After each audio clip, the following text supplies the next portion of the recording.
Hi friends, welcome to the channel. Did you know that of the brave souls who start training for a big event like a marathon or half a marathon, less than 34% actually cross the finish line? In fact, the majority doesn't even make it to the starting line, calling it quits during training. Now you might wonder, why is this number so low? Well, in this video we're going to dive into the most common reasons why people stop the training and give up on their dream to conquer a major event like this. And not only that, but we'll also share some fantastic solutions to avoid these pitfalls yourself and keep your training on track. So if you're in the midst of training for or planning to participate in a big event, then stick around because this video is for you. You know, there could be a whole bunch of reasons why we might stop training or engage in any activity really. But if we dig a little deeper, isn't it usually because we've lost that spark of motivation? We humans are really good at rationalizing our feelings, so we can always find a reason to quit once that motivation dips below a certain point. And it might look something like this. Right, so here we have a simple model of what motivation might look like when we start training. And what I've depicted here is motivation on the y-axis, so our motivation runs from 0 to 100%. And on the x-axis is time, and depicted on time are obstacles we need to overcome. And what these obstacles are at this moment is not really important. You can make it whatever, like this maybe, I don't know, a busy time at work, maybe bad weather or an injury, whatever it is. Now, if we graph motivation in this model, it might look something like this. So let's say our motivation is really high at 90%, like this, and it stays really high at 90%. What this model shows is that if our motivation stays as high like this, we have no problem because all the obstacles are a lot lower than our motivation and we are motivated enough to overcome any obstacles thrown at us. So this is what this shows. Now on the flip side of that, our motivation might be a lot lower to start with. Let's say our motivation is only 55%. And right away you see a problem here because now I'm encountering obstacles that are higher than my motivation, like this and this one here. And here it would require some real willpower to continue because here you're going to tell yourself, yeah, whatever, running is not for me, or this sport is stupid, or I'm bored, or the weather is always too bad, or whatever it is, whatever excuse you're looking for, you're going to start looking for them here. And even if you would overcome this obstacle, you would probably struggle here, and in the end you would probably stop training. Now on both these examples I've drawn motivation as a static, so that means it stays the same all the time. Now in reality that's not the case. Motivation usually starts really high and then drops off over time. And even here I'm drawing it linearly, which is not realistic either, because usually after you've overcome a big obstacle, your motivation takes a big nosedive. But let's keep it a bit simple here. And let's say our motivation runs like this. We start really high and we end up a lot lower. Now again, this is an obstacle. You might overcome this obstacle, but here we're in trouble again. So here we're probably going to stop, or we're going to really rethink our goals and rethink whether training for a marathon was a good idea.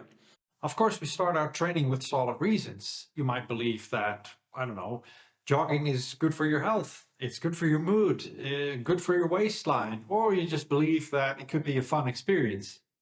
And by the way, all these things are true. However, there may come a point during your training when you start losing motivation. Perhaps progress is slower than you might anticipate, jogging has become boring, or you've sustained a minor injury. Whatever the case may be, your attitude towards training begins to shift.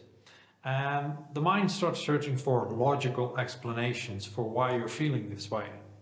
And before you know it, these explanations become reasons to quit training altogether. You might convince yourself that running isn't actually that healthy since you got injured, or running isn't for you because it's boring and you prefer a more dynamic sport.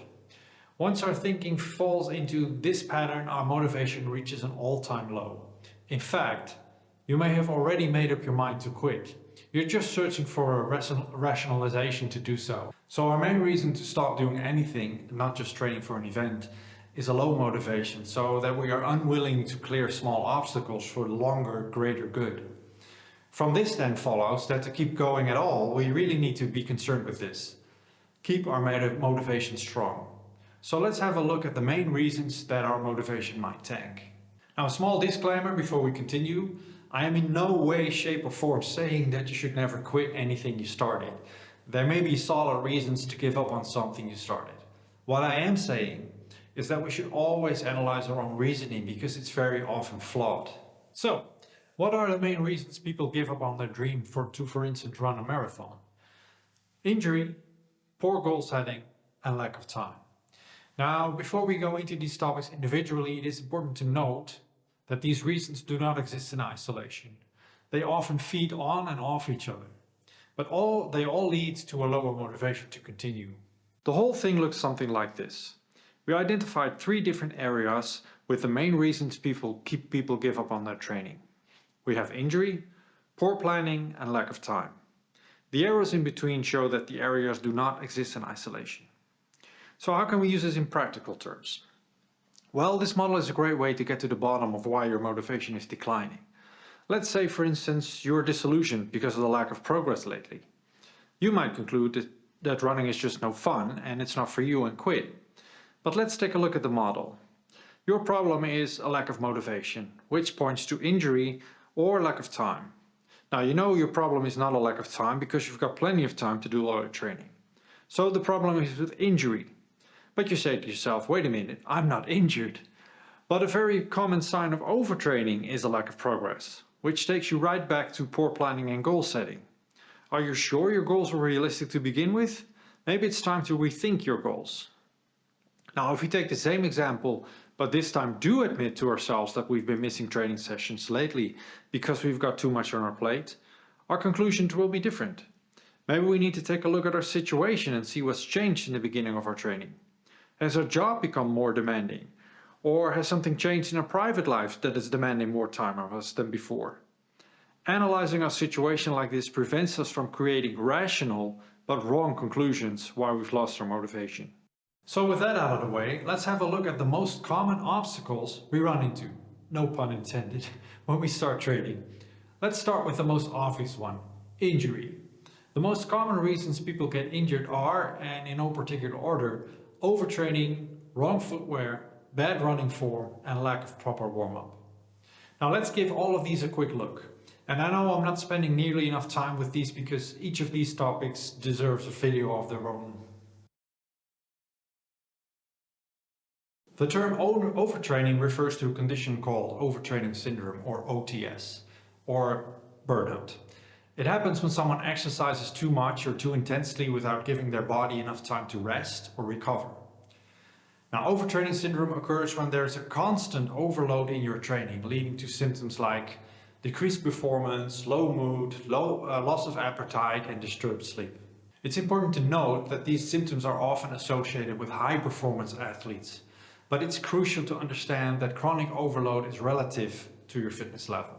So, for instance, I don't know, someone who is out of shape and hasn't engaged in any physical activity for the last 10 years or so, suddenly starts jogging 5 days a week. They have a very high likelihood of experiencing overtraining because the relative training load is significantly higher than what they're used to. Officially, overtraining syndrome refers only to the chronic training load being too high.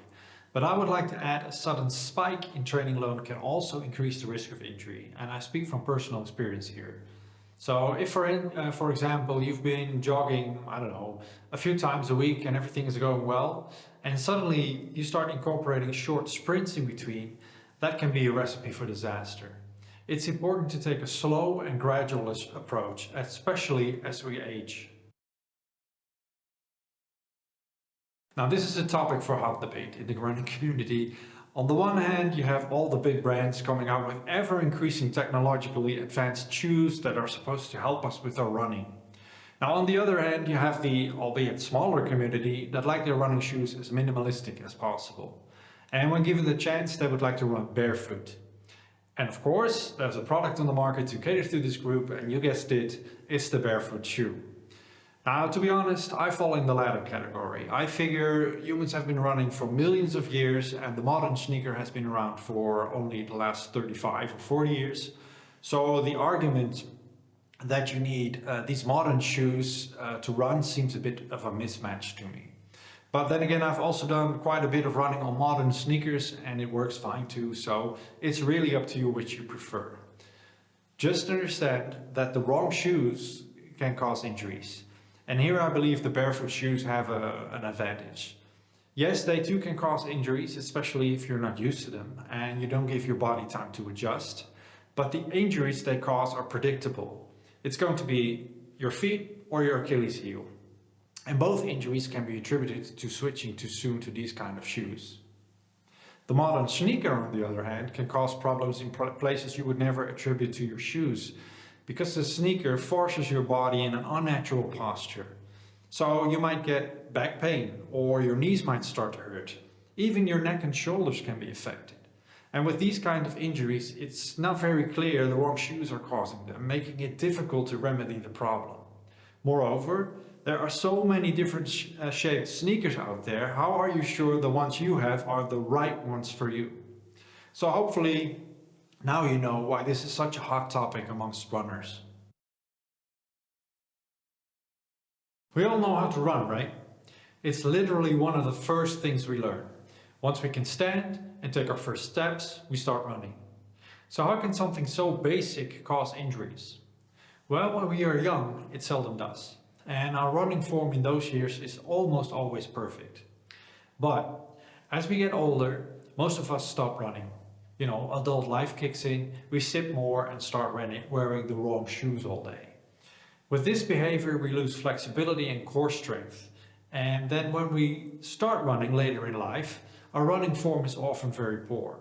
In our mind, we know how to run, but our bodies have lost the ability to do so. At least not as efficiently and gracefully as we used to do it in our childhood. Now, this wrong form often leads to injuries to the knees and lower back.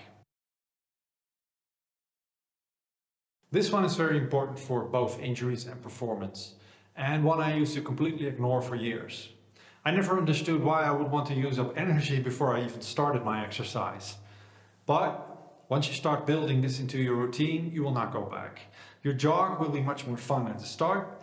Without a warm-up, I feel my body is fighting me for the first 10 or 15 minutes of a jog, making it not much fun.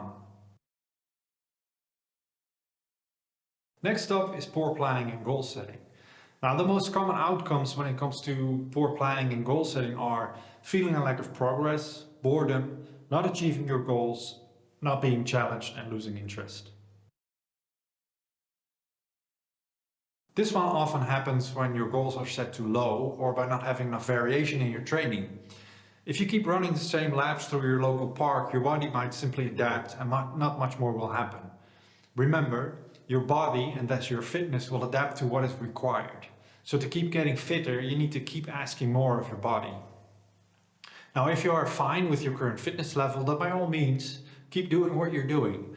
But if you want to see progress, you will have to keep changing things around on a regular basis. This one ties into the previous topic. Running the same course every time can get tedious and sap your motivation. When planning your schedule, be aware of this and create different types of training. Get creative. A common trait among us humans is that we often overestimate our own abilities by a significant margin. According to research conducted by Dr. Gemma Briggs, 80% of drivers believe they are better than average when it comes to driving. Similarly, a study carried out by the National Institute of Health in 2022 revealed that most participants in marathons actually run slower than their expected times when they registered for the event. Now, when you create a training schedule, it's important to be realistic about your own abilities to avoid setting yourself up for failure. Failing to complete your planned exercises can quickly lead to frustration, and the accumulated deficit can make your seemingly achievable training schedule appear unattainable in no time.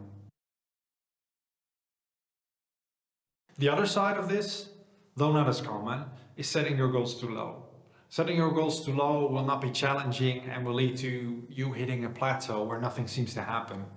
The key is to set your goals in a sweet spot so that they challenge you physically and mentally. The last area I want to touch on is not having enough time. A lack of time can have the following effects on your training. You might start skipping your training, you might feel rushed, training may become a chore. So not having enough time for training can obviously lead to you not doing all the training you set out to do. This in itself can be frustrating, but the real harm is that you might fall behind in your schedule you set for yourself, which can be very demotivating. Another possibility is that you do find the time to do all the training you set out to do in your training plan, but you might feel rushed, causing you to skip corners. So for instance, you do the exercises, but you skip the warming up, which in turn leads to a greater chance of injury. But even if you do get all the exercise in, having little time can be demotivating by itself. The feeling that you always need to do one more thing before you can finally relax is demotivating.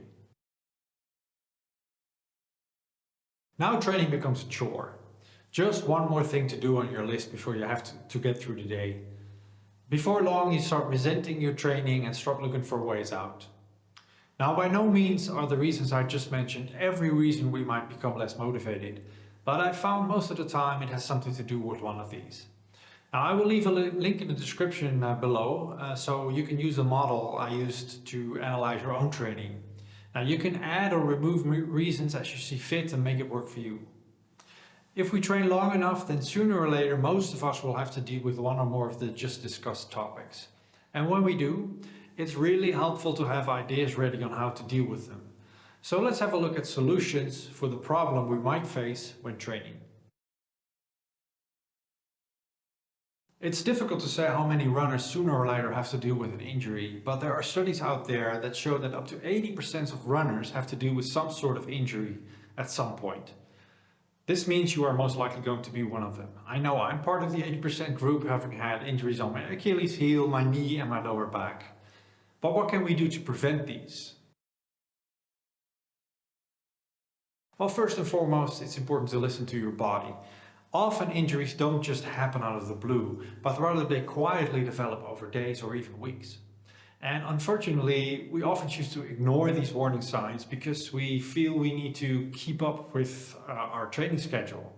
We stick to our training plan and pay the price later when a serious injury knocks us out for weeks or even months. But if we had taken a step back earlier, we might have been able to prevent this. Now, in the age of modern fitness trackers, this problem has only worsened.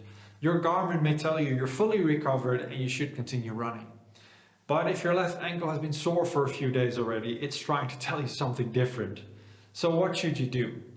If you're like most people, you'll probably look at your watch and push through the training, hoping for the best. In a situation like this, my friendly advice is not to solely rely on your watch's advice, but instead listen to your body. Take a step back. Now, keeping a journal where you write down how you feel can be incredibly helpful. And let this journal be your guide. Only if the journal indicates that everything is okay, do you consult your watch or your training schedule and proceed accordingly. I don't want to get too much into this right now because we've already handled this topic earlier. My only advice is this: don't believe the hype. A lot of information out there is marketing and not based on any formal science. The big sneaker brands are out to sell you a product, and they are not out to look for your well-being. I know this is a cynical look at things, but it has helped me keep a level head when it comes to choosing the right footwear. Do your own research, maybe read the book Born to Run by Christopher McDougall, and in my next video I will dive deeper into this topic, so stay tuned if you want to know more. We briefly mentioned this earlier, but I want to take a moment to address it again because it's incredibly important. Warming up before a run is something I never used to do myself.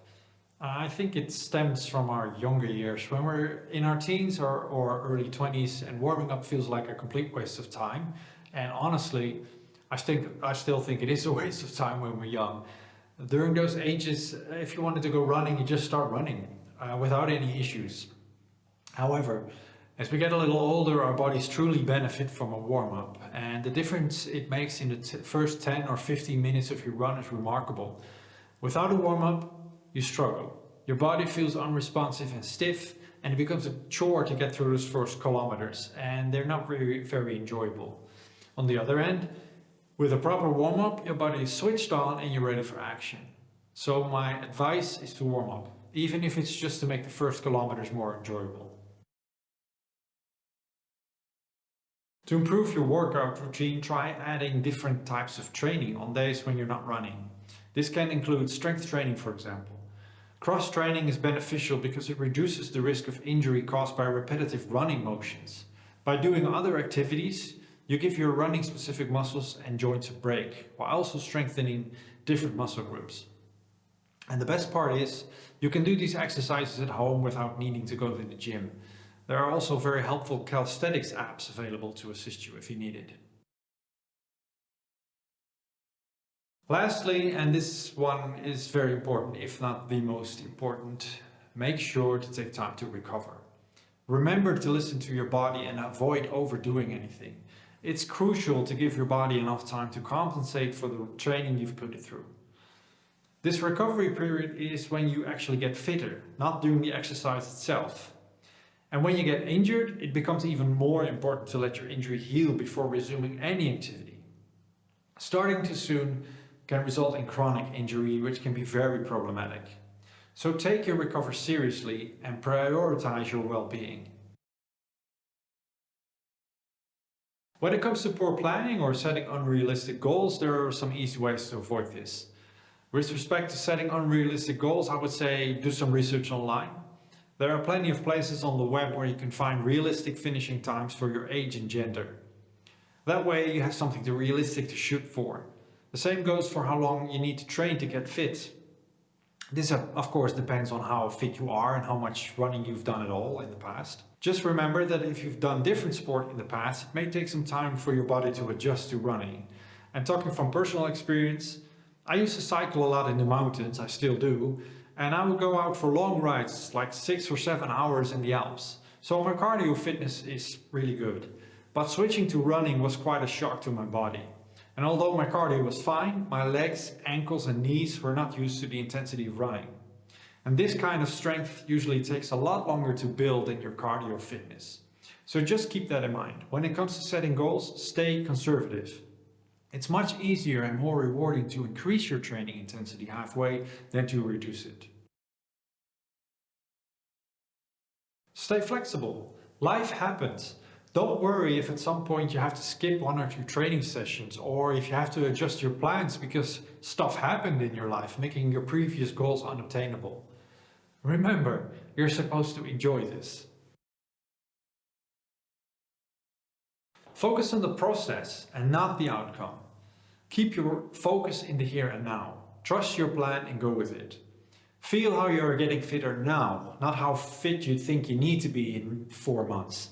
See how you're losing weight, how your sleep is improving, how much more energy you have. Don't just look where you think you need to be in 4 or 5 months from now. Have variety in your training plan. Get creative here. Don't run in the same locations every time. Mix it up. Take the car and drive to the next town or coast or city and do a run there. Take your dog with you. See if you can find someone to run with every now and then. Do different kind of training. Participate in smaller events before your big event. Maybe you can do a 10K or a 10-mile race before your real event takes place. We don't have time, we make time. I don't know where I read it, but I did somewhere some time ago and it always stuck with me. Basically, if you find you don't have enough time for training, it means it's too low on your list of priorities. We all have 24 hours in a day and have to somehow fit everything in there. So if you find you don't have enough time, make time. Start by analyzing your days and see if you can find activities you do but not really attribute to anything. You know, surfing the internet, social media, watching TV, reading and rereading the news 10 times a day. Maybe you could combine activities. Take your dog with you so you don't have to walk the dog. Listen to a podcast during a run, or maybe even meeting notes. The text-to-speech tools work pretty well nowadays. Another big tip, which really works for me, is plan your week ahead. At the end of every week on a Friday, I take a look at my training schedule and plan my training sessions for the following week. That way I have the time blocked in my calendar and I will be much more likely to do the training. So now it's your turn. If you're feeling a dip in motivation, don't just hang up your running shoes. Let's figure out what's really happening. Feel free to use my model to pinpoint your biggest obstacles.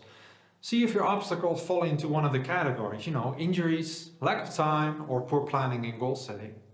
Once you've got that figured out, you're well on your way to finding a real solution.